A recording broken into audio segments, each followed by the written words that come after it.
તાલુકા કક્ષાના 76મા પ્રજાસત્તાક દિનની બોરસદ તાલુકાના ભાદરણ ગામે ઉજવણી કરવામાં આવી, જેમાં નાયબ મુખ્ય દંડક અને બોરસદના ધારાસભ્ય રમણભાઈ સોલંકીના વરદ હસ્તે ધ્વજવંદન કરવામાં આવ્યું હતું।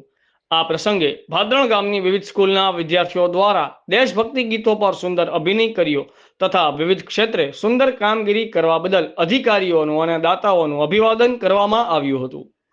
પ્રતિનિધિ હિમાંશુભાઈ શર્મા, આઝાદ મીડિયા લાઈવ, બોરસદ। થઈ રહ્યું છે છેલ્લા 33 વર્ષથી અને હર વર્ષે 50 થી 120 સભ્યો જઈએ છીએ। જિગ્નેશ પટેલ, રાજેશભાઈ પટેલ મહેશ તથા અન્ય રંગ પરિવાર પદયાત્રાના સભ્યો અમો સોલા રંગપુરા મહીજથી નારેશ્વર છેલ્લા 33 વર્ષથી પદયાત્રાએ જઈએ છીએ। હર વર્ષે વસંત પંચમી નિમિત્તે પાટોત્સવ શ્રી ક્ષેત્ર નારેશ્વર ધામનો હોવાથી અમે છેલ્લા 33 વર્ષથી આ પદયાત્રા જઈએ છીએ।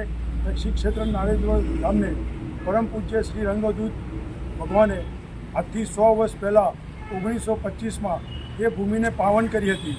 આજે 2025માં શ્રી ક્ષેત્ર નારેશ્વર ધામને શતાબ્દી વર્ષ પાવન કર્યાના શતાબ્દી વર્ષ નિમિત્તે અમે આ પદયાત્રાએ જઈએ છીએ। સૌ રંગ પરિવારના સભ્યો